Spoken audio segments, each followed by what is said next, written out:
नमस्कार साथियों, स्वागत है आपका भी एडकर 24 यूट्यूब चैनल पे। बहुत बहुत साथियों, आज एक ऐसी कंपनी जिसके ऊपर सेबी ने मतलब अच्छा खासा जुर्माना लगाया है और इसको ब्लैक लिस्ट कर दिया है, मतलब बैन कर दिया है मार्केट से। जेन स्ट्रीट ये पीएफआई फर्म है, ये यूएस बेस्ड फर्म है।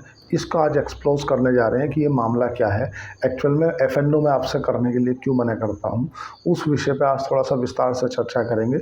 और हमेशा एफएनओ क्यों नहीं करना चाहिए वो भी एक चर्चा करेंगे।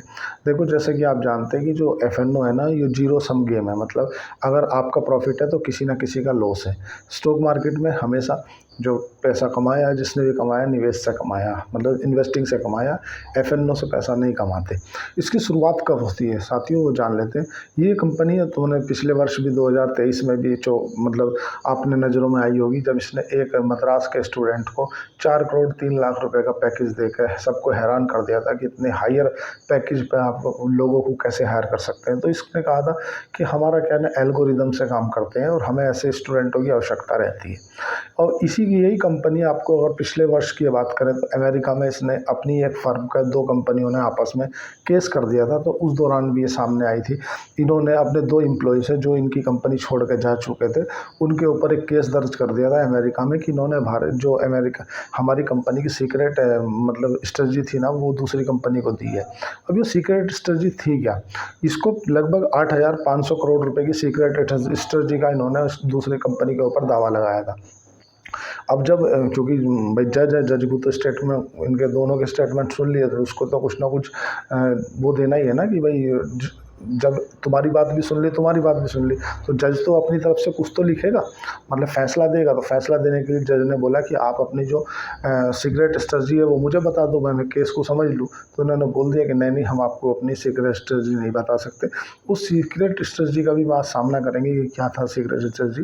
देखो साथियों, क्या है कि ये क्या करते थे, सबसे पहले ये समझ लो। इन्होंने 8,500 करोड़ रुपए के लिए जो बताया, अभी जैसे इन्होंने वहाँ मना किया कि हम आपको भारत के अंदर जो ट्रेडिंग ऑप्शन में सीक्रेट स्ट्रेटजी है उसे आपको नहीं बताएंगे, तो यहाँ सेबी के बैठे हुए उन जो कर अधिकारी हैं उनके अंदर का दया जाग गया। उन्होंने बोला, दया जरा चेक करो, कुछ तो गड़बड़ है। इसकी शुरुआत कहाँ से होती है साथियों, चर्चा कर लेते थोड़ा सा आगे। आज इसकी शुरुआत होती है वर्ष 2019 में। वर्ष 2019 में जबकि लॉकडाउन आया, कोरोना के काल में सभी लोग घर में बैठे थे और घर में बैठे हुए क्या करें, क्योंकि बाहर निकल नहीं सकते, कोविड जैसा माहौल है।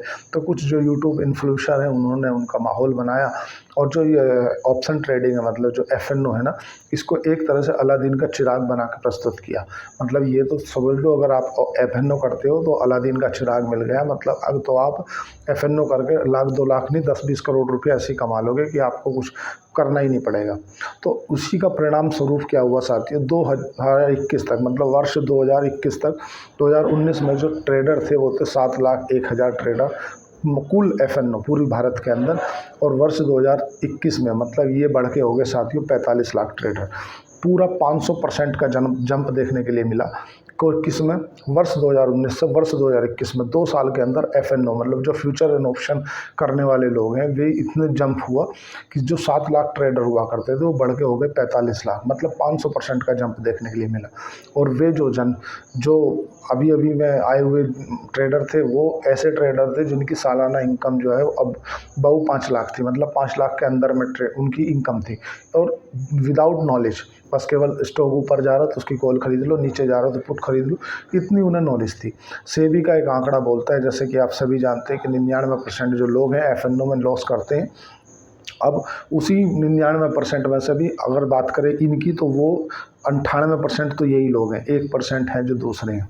अगर बात करें वर्ष 2024 की, तो अप्रैल 2024 में इन कंपनियों ने तो आपस में कर दिया था केस सीक्रेट रजिस्ट्री को लेकर के।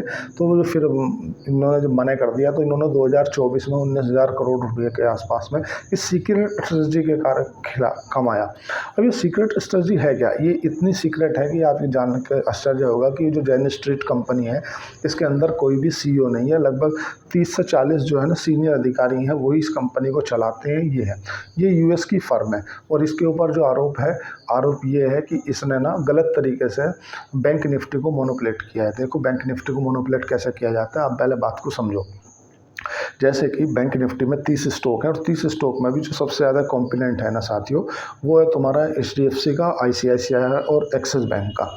इन तीन कॉम्पोनेंट को अगर आप मिला लोगे तो मोटा मोटी 50% बैठ जाएगा।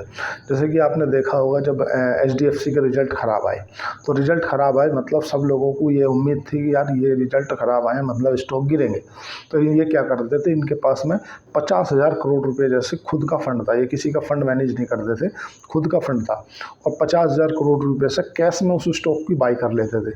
कैश में स्टॉक को बाई कर लिया मतलब वो स्टॉक इंडेक्स 50%, तो आपने 3 स्टॉक अगर भयंकर बड़े तरीके से 50,000 करोड़ रुपए डाल कर उठाए तो ऊपर जाएगा इंडेक्स। और जब स्टॉक ऊपर जाएगा, इंडेक्स ऊपर जाएगा, तो लोग बाग क्या करेंगे कि जो कॉल की पोजीशन बना लेंगे, पुट की जो वैल्यू है ना वो रह जाएगी लगभग जीरो के बराबर।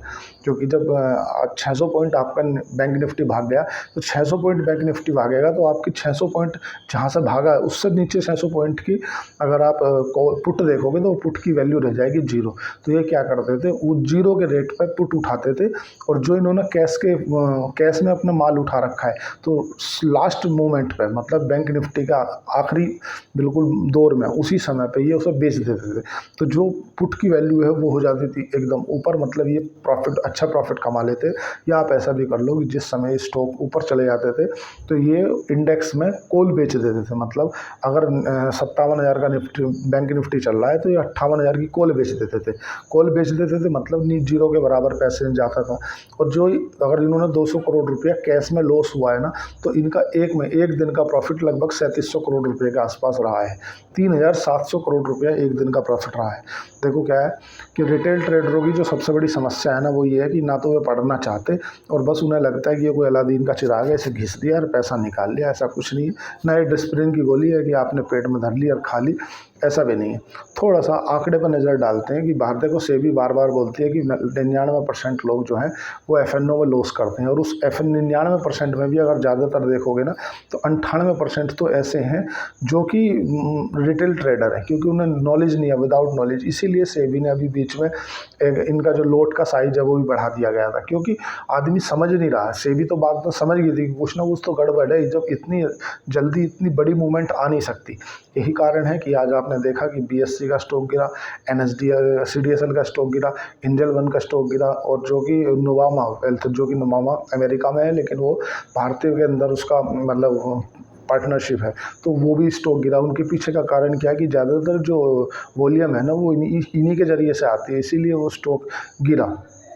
थोड़ा सा भारत के अंदर ट्रेडरों की पोजीशन समझ ले। देखो भारत में क्या है ना साथियों, 5 तरह के ट्रेडर हैं। 5 तरह के ट्रेडर मतलब कि भारत में 5 तरह के ट्रेडर हैं। पहला ट्रेडर है प्रोप्राइटर ट्रेडर वो होते हैं जो कि जिनकी पर्सनल कंपनी होती है। वो इंडिविजुअल ट्रेडर मतलब इंडिविजुअल कंपनी के जरिए वो प्रोप्राइटिंग करते हैं। दूसरे हैं PFI, फॉरेन पोर्टफोलियो इन्वेस्टमेंट। जो PFI ट्रेडर हैं वो भारत से बाहर रजिस्टर्ड होते हैं, चाहे वो दुबई में रजिस्टर्ड हो सकते हैं, चाहे वो सऊदी अरब में रजिस्टर्ड हो सकते हैं, चाहे वो सिंगापुर में रजिस्टर्ड हो सकते हैं, अन्य किसी कंट्री में रजिस्टर्ड होते हैं। और वो उनको सरकार से जो टैक्स वगैरह है उनमें भी रिजीम मिल जाती है। तीसरे नंबर पे आते हैं तुम्हारा DII रजिस्टर्ड। जो DII है डोमेस्टिक इंस्टीट्यूशनल इन्वेस्टर, जैसे कि आप जानते ही हो घरेलू संस्थागत निवेशक, जिसमें LIC आती है, SBI आती है, कोटक बैंक आता है, HDFC बैंक आता है, ICICI बैंक आता है, चूँकि ये घरेलू संस्थागत निवेशक है। तीसरे निवेशकों की चौथी होगी अदर निवेशक। अदर निवेशक में कौन से आते हैं, जो कॉर्पोरेट होते हैं या ट्रस्ट होते हैं या NRI होते हैं जो दूसरे देश का है ना, वो उन्हें आते हैं अदर। उसके 5वीं कैटेगरी आती है जिसको हम बोलते हैं समझदार निवेशक, मतलब ट्रेडर्स। रिटेल ट्रेडर जिसे कि खतरनाक ट्रेडर के नाम से जाना जाता है। खतरनाक ट्रेडर मतलब उसे नील बटे जीरो कोई अंदाज़ा नहीं है कहाँ होगा, उसका अपना दिमाग चलता है कि मुझे लग रहा है ये ऊपर जाएगा। उसे मालूम ही नहीं कि वो जहाँ पे अभी खेल कर रहा है ना, जिसके साथ में वो खेल रहा है ना, वो अरबपति है, मतलब अरब खरबपति है। 50-50 हज़ार करोड़ रुपये लेके बैठते हैं। अब अगर 2024 का इनके प्रॉफिट पे एक बार आंकड़े पर नज़र डाल लेते हैं कि 5 तरह के ट्रेडर हैं तो 5 ही तरह का प्रॉफिट भी होगा। तो 5 तरह के प्रॉफिट पर नज़र डाल लेते हैं साथियों। वर्ष 2024 के अगर प्रॉफिट की बात करें तो जो प्रोप्राइटर ट्रेडर हैं उन्होंने वर्ष 2024 में 27,300 करोड़ रुपए का प्रॉफिट किया। और अगर बात करें PFI फॉरेन पोर्टफोलियो इन्वेस्टमेंट जो है उसने लगभग 21,400 करोड़ रुपए का प्रॉफिट किया। अगर बात करें तुम्हारा DII मतलब घरेलू संस्थागत निवेशक, उन्होंने भी लगभग 200 करोड़ रुपए के आसपास में प्रॉफिट किया। अगर बात करें अन्य जो ट्रेडर हैं जिसमें हम बता रहा था ट्रस्ट आते हैं, और ट्रस्ट के अलावा तुम्हारा NRI आते हैं या फिर मतलब कॉर्पोरेट वगैरह आते हैं, उन्होंने लगभग 6200 करोड़ रुपए का प्रॉफिट किया। इसके साथ साथ में हमें समझदार निवेशक का प्रॉफिट के बारे में बात करनी पड़ेगी कि पिछले वर्ष 2024 में जो रिटेल ट्रेडर है उन्होंने कितने रुपए का प्रॉफिट किया। तो साथियों, आपको जान के आश्चर्य होगा कि जो समझदार निवेशक है उसने वर्ष 2024 में 74,000 करोड़ रुपये का लॉस किया।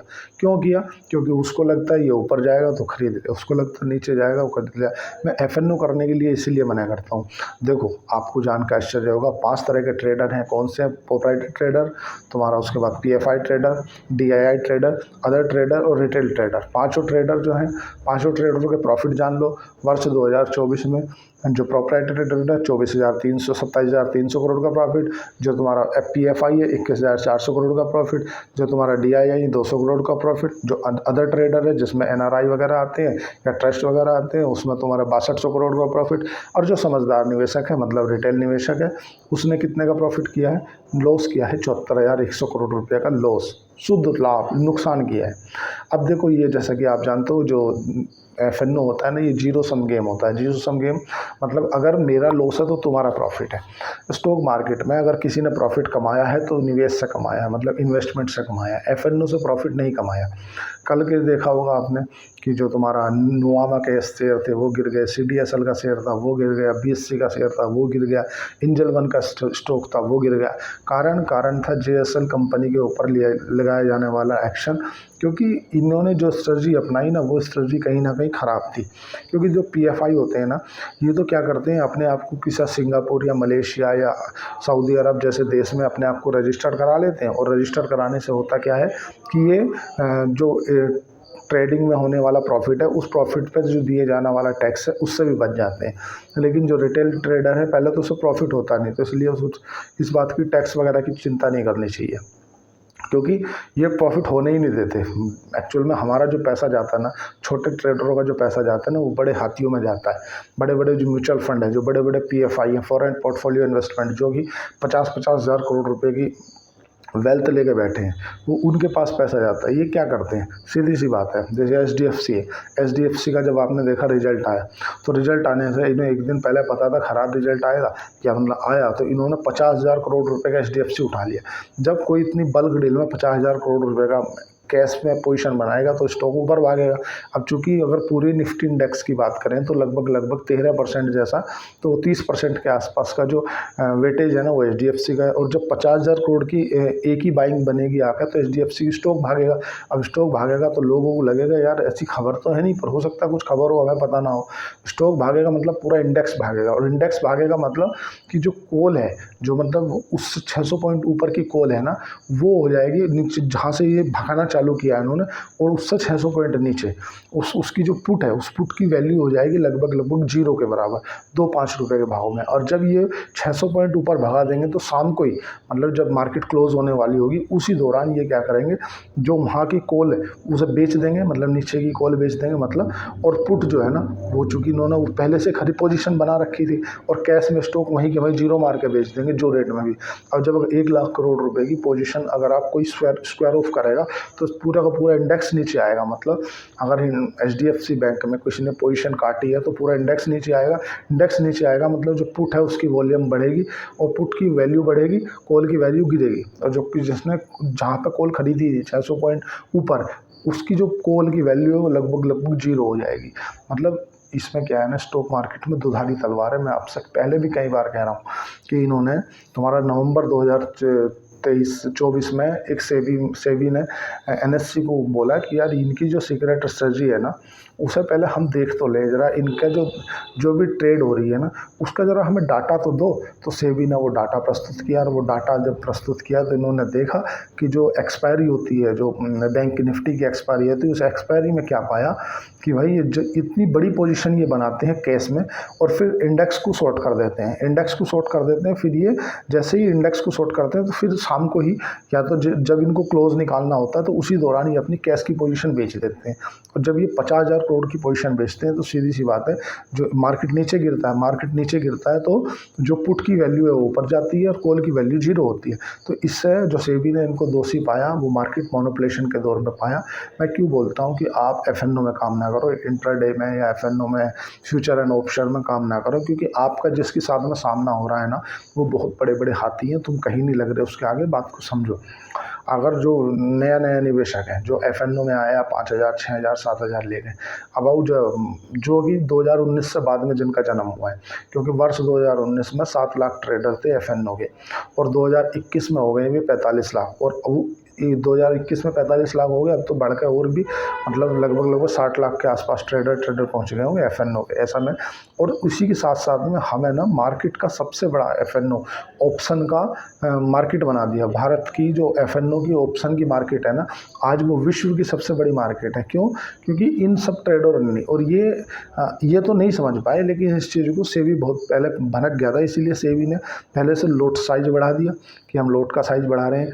फिर जो बैंक की एक्सपायरी थी वो कम कर दी, फिर जो हफ्ते में 2 बार एक्सपायरी होती थी उसे 1 बार कर दी। क्योंकि देखो क्या है, जो लोग प्रॉफिट अपना गंवा चुके, जिन लोगों को लॉस हो चुका, उनका पैसा तो रिटर्न आने वाला नहीं है। ये तो आप सोच लो कि यार ये जो मेरा पैसा गंवा दिया मैंने एफएनओ में, ये पैसा वापस आएगा, तो ये पैसा तो वापस नहीं आएगा। पर इससे आपको सीख ज़रूर मिलेगी कि एफएनओ में काम नहीं करना, और एफएनओ में अगर काम करना ही है तो केवल हेजिंग करके चलो। अगर आपको सपोज करो स्टॉक ले रहे हो तो आप अपने जो वित्तीय सलाहकार हैं उससे पूछो, वो जैसा बताए वैसा करो। क्योंकि जब तक आप कोई भी स्ट्रेटजी के साथ में काम नहीं करोगे, इनके जैसी स्ट्रेटजी नहीं, जैसे इन्होंने स्ट्रेटजी अपनाई सीक्रेट स्ट्रेटजी, मतलब 50,000 करोड़ रुपए का माल उठाओ, मतलब पूरे जो बैंक निफ्टी है उसी को मैनिपुलेट कर दो, आदमी अपने 1,00,000 2 लाख रुपए लिए बैठा है। देखो ऐसा समझो, अगर आप चींटी हो और आपको 10 हाथियों से, महावत हाथी से लड़ना है, तो आप क्या करोगे? पहले अपने आप को बचाओगे कि पहले उसे मारोगे? पहले अपने आप को बचाओगे। इसलिए मैं मार्केट में बोलता हूँ कि कैपिटल बचाना बहुत ज़रूरी है, तभी आप बच पाओगे। कैपिटल नहीं बचा तो आप भी नहीं बच पाओगे। स्टॉक मार्केट में 99% जो लोग हैं ना वो लॉस खाते हैं, और 99% में से भी 98% वे हैं जो कि रिटेल निवेशक हैं, जो कि 2019 से बाद में मार्केट में आए हैं। पता ही नहीं, पुट खरीद ली ऊपर जाएगा तो कॉल खरीद लो, पुट खरीद लो, पुट खरीद लो, कॉल खरीद लो। भाई शेयर मार्केट में आपको इंटरेस्टिंग वैल्यू निकालने आना चाहिए कि स्टॉक को, कौन से को स्टॉक को खरीदें, किसकी क्या फ्यूचर की इंटरेस्टिंग वैल्यू हो सकती है, कितने वो अपने प्राइस टू इंडेक्स पे पेपर कर रहा है, दूसरे का मार्केट शेयर ले रहा है कि नहीं ले रहा है, अपना मार्केट शेयर खो तो नहीं रहा है, या जो प्राइस टू ग्रोथ रेशियो है, पैग रेशियो उसका कितना है, अभी जिस हिसाब से पैग रेशियो महंगा तो नहीं है।